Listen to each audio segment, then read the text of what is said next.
সবাই মিলে একসঙ্গে বলবো বৃন্দাবন বিহারী লাল কি। না, এখানে একটু ভুল হলো, এখানে জয় হবে না। হ্যাঁ, যদি কখনো বৃন্দাবনে যান, বিশেষ করে মথুরায়, ওই গোপালের সম্মুখে দাঁড়িয়ে যদি কেউ কান্নাকাটি করে, ওখানকার সেবাই যিনি রয়েছেন তিনি কিন্তু বকে দেবে, তোদের না না না, ওই গোপালের সম্মুখে দাঁড়িয়ে যারা কান্নাকাটি করে তাদের বকাবকি করছে। হ্যাঁ, এখানে কান্নাকাটি করুন। সে কি বাবা, ভক্ত ভগবানের কাছে এসে কাঁদবে না তো আর কি করবে? বলো শোনো, কাঁদতে যদি হয় তুমি রাধা কুণ্ডের তীরে বসে কান্নাকাটি করো, কাঁদতে যদি হয় তুমি শ্যাম কুণ্ডের তীরে বসে কান্নাকাটি করো, কিন্তু আমাদের ভগবানের কাছে কান্নাকাটি করো না। কারণ আমাদের গোপাল হচ্ছে রাজার ছেলে, তার এখানে কোনো দুঃখ ছিল না। নিতাই গৌর হরি বল, হরে কৃষ্ণ। তাহলে কি করতে হবে? বলছে এই যে এইভাবে হাতের তালি দিতে হবে, আর যখন বলবে বৃন্দাবন বিহারী লাল কি, তখন বলতে হবে হাতি ঘোড়া পালকি জয় কানাইহা লাল কি। তা সবটা বলতে হবে না, আজকে সুজন হয়ে যায়, আজকে সুজন হয়ে যায়। কথায় বললো যদি হয় সুজন, তেঁতুল পাতায় কজন বলে? অবশ্য আমার মা 14 জন বলতেন। যাই হোক, তাহলে সুজন হয়ে যায়। আমি অর্ধেক বলি আর আপনারা অর্ধেক বলবেন নিতাই গৌর হরি বল। আমি বলবো জয় কানাইহা লাল কি, আর আপনারা বলবেন হাতি ঘোড়া পালকি, তাই তো? তবে সবাইকে বলা লাগবে না, সবাইকে বলা লাগবে না। যাদের জিহবা মানে যাদের জীব আছে তারাই বলবেন, যাদের নেই বলা লাগবে না। যাদের হাত আছে হাত তুলবেন, যাদের নেই তোলা লাগবে। কিন্তু সব থাকতেও যদি ফাঁকি দেন, তাহলে কিন্তু 1 বৎসর স্বামী স্ত্রীর সঙ্গে বনিবনা হবে না। সভা মাঝে বসেছেন, আমি এমনি বললাম, মন থেকে না চাইলে জোর করে কাউকে তো বলানো যায় না। তাই মন থেকে যদি চায় তাহলে আপনারা অতি অবশ্যই বলবেন। আমরা অনেক কথা আজকে আলোচনা করব। আজকে যে লীলার বিষয়বস্তুটা আমরা আস্বাদন করব, এটা বিয়ে বাড়ির ব্যাপার। নিতাই গৌর হরি বল। বিয়ে হবে, সেখানে খাওয়া দাওয়া হবে, তাই সেবা করে হৃদয় ভাণ্ড ভর্তি করে আপনারা প্রেমে পরিপূর্ণ হয়ে ঘরে ফিরবেন। ধৈর্য ধরতে হবে, কেননা ধৈর্য না ধরলে হবে না। কেন, যখন খেজুর গাছে হাঁড়ি বাঁধা হয় কি পাবার জন্য? রস পাবার জন্য। কিন্তু ভাঁড় বাঁধার সাথে সাথে যদি কেউ মনে করে যে আমার 1 ভাণ্ড ওই রস চাই, পরিপূর্ণ ভাণ্ড রস চাই, পাবে? সারানিশি কি করতে হবে? সারানিশি অপেক্ষা করে তারপরে সেই রস পাওয়া যায়, তাই তো নাকি? তা সবাই মিলে বলবেন তো? আমি বলবো জয় কানাইয়া লালকে, আপনারা কি বলবেন? তাহলে তৈরি? জয় শ্রী রাধে বলো, জয় কানাইয়া লাল কি। হাতি ঘোড়া পালকে জয় কানাইয়া লাল কি। হাতি ঘোড়া পালকে। বলছে না, সবাই তো বলছে না। বলছে না? এই বলছে নাকি? সবাই বলছে না। এই তোমরা বাজনাটা একটু বন্ধ করতে, আমি শুনে নিই। বলো জয় কানাইয়া লাল কি। আরে এই তো বলছে, এত ভক্ত ও এত ভক্ত বলছে, আওয়াজটা নাকি কম হচ্ছে। একবার উচ্চই স্বরে বলো জয় কানাইয়া লাল কি। বাবা জয় কানাইয়া লাল কি। হাতি ঘোড়া পালকে বলে জয় কানাইয়া লাল কি। হাতি ঘোড়া পালকে বলে জয় কানাইয়া লাল কি। হাতি ঘোড়া পালকে জয় কানাইয়া লাল কি। হাতি ঘোড়া পালকে জয় কানাইয়া লাল কি। হাতি ঘোড়া পালকে। এবার উলুধ্বনি, গোবিন্দ মেরু হে গোপাল মেরু হে। গোবিন্দ মেরু হে গোপাল মেরু হে। গোবিন্দ মেরু হে গোপাল মেরু হে। হে বাকি বিহারী নন্দলাল মেরু হে। হে বাকি বিহারী নন্দলাল মেরু হে। হে বাকি বিহারী নন্দলাল মেরু হে। গোবিন্দ মেরু হে গোপাল মেরু হে। গোবিন্দ মেরু হে গোপাল মেরু হে। গোবিন্দ মেরু হে গোপাল মেরু হে। জয় জয় শ্রী রাধে। আমরা নবদ্বীপ দর্শন করলাম, বৃন্দাবন দর্শন করলাম। এবার চলুন আমরা যাই সেই লীলার দিকে। আজকে লীলার বিষয়বস্তু হলো মতি কন্যার বিবাহ। বিয়ে বাড়ি বলে কথা। তবে কেউ যেন মনে ভেবে বসে থাকবেন না যে পার্থিব জগতের কোনো মেয়ের নাম মতি আর তার সঙ্গে হবে কোনো ছেলের বিবাহ, এই কথাটা যেন কেউ ভাববেন না। তাহলে কোন মতির বিয়ে? ওই যে বলে কিরে আজকে তোর পড়ায় মতি নেই, কি বলে কি না? কেউ বলে, ওরে কি ব্যাপার, আজকে খেলতে যাচ্ছিস না, তোর খেলায় মতি নেই? কোন মতি? অর্থাৎ আপনার আমার এই মন মতি। এই মনমতিকে আমার ভগবত চরণে নিবেদন করে দেওয়ার নামই হচ্ছে আজকের লীলার বিষয়বস্তু, মতি কন্যার বিবাহ। তাহলে চলুন লীলাটি কিভাবে প্রবেশ করা যায়। নদিয়ার নাগরী এক নাগরীর কাছে এসেছে, মতির মায়ের কাছে এসে ওই নাগরী বলতে লাগলো, আর মহাজন কলম দিলেন। কি বললেন? গৌরাঙ্গ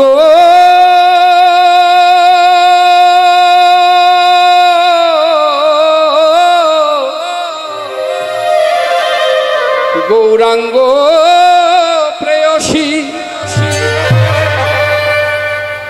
এক নাগরী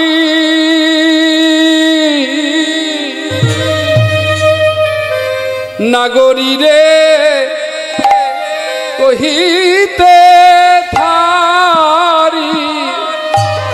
গৌরাঙ্গ প্রেয়সী এক নাগরী অন্য নাগরী রে কহিছে থারি। গৌরাঙ্গ পেয়সী এক নাগরী অন্য নাগরী রে কহিছে থারে। বলে শোন নাগরী, ওরে শোনে নাগরে, শোন নাগরী দুটো কথা বলি। শোন নাগরী, দুটো কথা বলে শোনে নাগরে, দুটো কথা বলি শোন নাগরী। তোর অদত্তা তনয়া, তনয়া তনয় মানে হরি বল, তনয় মানে ছেলে, তনয় মানে হচ্ছে ছেলে, আর তনয়া মানে মেয়ে। নদিয়ার নাগরী বলছে, তোর অদত্তা তনয়া থাকিতে ঘরে, বল তোর কেমনে অন্য রুচি হয় রে। ওরে অদত্তা তনয়া থাকিতে ঘরে কেমন অন্ন রচয়ে তোরে। অদত্তা তনয়া থাকিতে ঘরে কেমনে অন্ন রোচয়ে তোরে। তোর কেমন করে অন্নে রুচি হয় রে। তোর কেমন করে অন্নে রুচি হয় রে। কেমন করে অন্নে রুচি হয় রে। তোর এত গুলো মেয়ে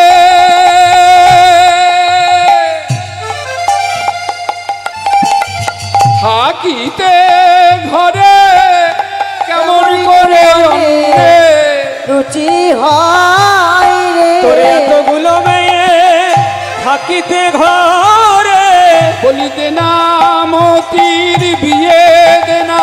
এতগুলো মেয়ে থাকিতে ঘরে, মতির বিয়ে দেনা। এতগুলো মেয়ে থাকিতে ঘরে, মতির বিয়ে দেনা। এতগুলো মেয়ে থাকিতে ঘরে, মতির বিয়ে দেনা। এতগুলো মেয়ে থাকিতে ঘরে, মতির বিয়ে দেনা। তোর কেমন করে অন্যে রুচি হয় রে। তাহলে বাবা একটু একটু পদ এগিয়ে এগিয়ে যাবে, এক একটি পদের এক একটি মানে বিশ্লেষণ হতে হতে যাবে।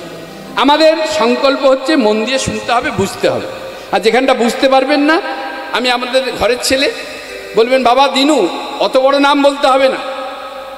একবারে শ্রীপাদ দীন কৃষ্ণ ব্রহ্মচারী, অত বড় নাম বলতে হবে না। ছোট করে বলবে বাবা দিনু, এখানটা বুঝতে পারলাম না গো, একটু বুঝিয়ে বলো। আমি চেষ্টা করবো আপনাদের বুঝিয়ে বলার। তাহলে নদিয়ার নাগরী এসেছে, কোথায় এসেছে? মতির মায়ের কাছে। তাহলে এই নদিয়ার নাগরীটিকে না, তিনি হলেন একজন ভক্ত। মতির মাকে এসে বলছে, এই এই মতির মা, হ্যাঁ রে, তোর বাড়িতে এতগুলো বিবাহযোগ্য কন্যা থাকতে তোর কেমন করে অন্যের রুচি হয়, মানে তুই প্রসাদ পাচ্ছিস কি করে, তোর লজ্জা করে না? এটা গেল লীলা, এটা গৌণ। মোক্ষটা কি? কলির জীবকে বলল, রে কলি হত জীব, একবার নিজের দিকে তাকিয়ে দেখো। যেদিন মাতৃগর্ভ থেকে এসেছিলাম সেটা ছিল আমার সকাল, আমার আয়ু সূর্য উদয় হয়েছিল। ধীরে ধীরে যখন যৌবনে পদার্পণ করলাম, এটা মধ্য গগনে আমার আয়ু সূর্য উদয় হলো। এবার আস্তে আস্তে চেয়ে দেখো পশ্চিম আকাশে আয়ু সূর্য ঢলে পড়েছে। কবে আর গুরুচরণ আশ্রয় করবি, কবে বা মনমতিকে গৌর গোবিন্দের চরণে নিবেদন করবি? সময় চলিয়া যাচ্ছে, সময় চলে যায় নদীর স্রোতের প্রায়, যে না বোঝে তার জনমের শতধিক। অনেক অনেক কিছু বলবে। এই জগৎ সংসারে যারা মায়াবাদী দার্শনিক রয়েছে, পাষণ্ড আপনাকে আমাকে বিপদগামী করতে চায়, পথভ্রষ্ট করতে চাইবে। আপনি নিজেই বুঝতে পারবেন না আমি কোন পথে যাব রে বাবা। এ বলে এক তো ও বলে এক। কেউ বলছে আসল ভগবান বাবা মা, যে ভগবানের পূজা করছো সেই ভগবান তোমাকে জিজ্ঞাসা করতে আসবে না। মায়াবাদী দার্শনিক কিছু মানুষ আছে এই জগৎ সংসারে, তারা বলবে যে ভগবানকে তুমি এত বৎসর ধরে পূজা করছো, তোমার শরীর খারাপ হলে 10 দিন যদি মন্দিরে না যেতে পারো, তাহলে পরে তোমার ওই ভগবান এসে তোমাকে জিজ্ঞাসা করবে না, কি রে বেটা এতদিন মন্দিরে যাসনি কেন? কিন্তু বুড়ো বাপটা, সে যতই বয়স হয়ে যাক, সে এসে বলবে, কিরে খোকা তোর কি হয়েছে, তুই কেন খেতে পাচ্ছিস না, তুই উঠতে পারছিস না? তাহলে আসল ভগবান কে হলো? বললো আসল ভগবান হলো বাবা মা। এটা বলতে যেও না, এটা ভুল হয়ে যাবে। হিন্দু সনাতনী ধর্মের মানুষ হয়ে উত্তর দিতে শিখুন। বাবা মা যদি আসল ভগবান হবে, তাহলে ভগবানের তো সারা পৃথিবী ছয় লাভ হয়ে যাবে। নিতাই গৌর হরি বল। ভগবান এক, এক ব্রহ্ম, দ্বিতীয় নাস্তিক, যাকে বিচার করা যায় না, যার জন্ম নেই, যার মৃত্যু নেই, যাকে বিজ্ঞান পরীক্ষা করতে করতে করতে করতে করতে করতে তারাও ক্লান্ত হয়ে গেছে, উৎসস্থল খুঁজে পায়নি। তাই ভগবানকে সাধারণ তুচ্ছ মানবের সঙ্গে তুলনা করো না।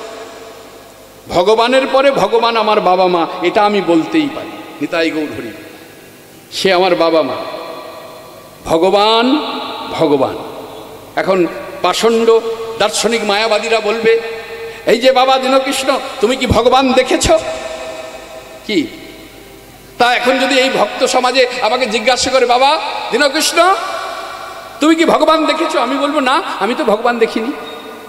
তা তখন আপনি বলবেন, তা যে ভগবানকে তুমি দেখোনি, যে ভগবানকে দেখা যায় না, তাহলে ভগবান আছে বিশ্বাস করবো কি করে? তদুত্তরে তাকে বলতে হবে, ভগবানকে দেখা যায় না বলে তুমি বলছো ভগবান নেই। আচ্ছা বাতাসকেও তো দেখা যায় না, ইলেকট্রিক কারেন্টকেও তো দেখা যায় না, তাহলে কি বলবে যে কারেন্ট নেই, বাতাস নেই? এবার যে বোঝে না তাকে কে বোঝাবে? কি গো, যে বোঝে না তাকে কি বোঝাবে? যে বুঝে না বোঝার ভান করে তাকে জীবনে কেউ বোঝাতে পারবে। যে জেগে ঘুমায় তার ঘুম কেউ ভাঙাতে পারবে না। তা আমি তোমাকে ভগবান আছে যুক্তি দিয়ে বোঝাবো। তুমি যদি যুক্তি দিয়ে বোঝো, তুমি বলছো বাতাস নেই, তুমি বলছো ইলেকট্রিক নেই, সে যুক্তি দিয়ে বোঝাচ্ছে বাবা, তাকে না দেখতে পেলে পরেও তাকে অনুভব করা যায়। বাতাসের গতি যখন বেড়ে যায়, কত গাছ, কত ঘর দুয়ার সব ভেঙে দেয় না? তাহলে বাতাসকে অনুভব করা যায়। তখন তদুত্তরে তাকে বলতে হবে, শোনো আমার ভগবানকেও অনুভব করা যায়, তুমি নয়নটা মুদিত করে অনুভব করো। কে বলেছে ভগবান নেই? আমাদের মনে সংশয়, আমরা ডাকার মতো ডাকতে পারি না। আমরা পাথর মনে করি ভগবানকে। এই যে মূর্তি দাঁড়িয়ে আছে, চিত্রপট, এখানে এই ছবিটাকে আমরা কি মনে করছি? এটা ছবি মনে করছি, আমরা ভগবান বলে মনে করি। আজকে যদি তাই মনে করতাম, বুকে হাত দিয়ে দেখুন, ঘরে ফিরে যাবেন, দেখবেন আমি এই সভা মাঝে দাঁড়িয়ে বলে দিচ্ছি, লোকের ঘরে, আমাদের এই জগৎ সংসারে ঘরে ঘরে অনেক দেয়ালের মধ্যে পেরেক দেয়া আছে, আর সেই পেরেকে দেখবেন অনেক ভগবানের ছবি টাঙানো আছে, আছে কি না? আছে তো? সেটা কোথা থেকে নিয়ে এসেছে? ক্যালেন্ডারটা সেটা নিয়ে এসেছে সেই যেখানে মুদির দোকান, কাপড়ের দোকান, কেন তারা ধার দিয়েছে মানে তো অপরাধ করেছে, হরিবে।